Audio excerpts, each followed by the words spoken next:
Hey guys, I got another Blender video, so let's get right into it.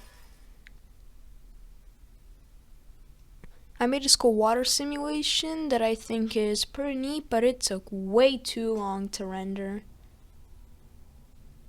Also got some sounds this time.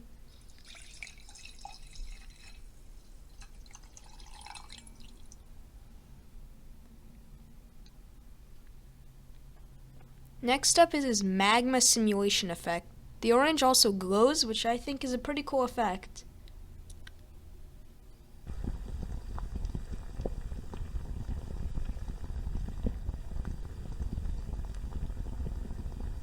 But next up, I got some photos, which came out pretty cool.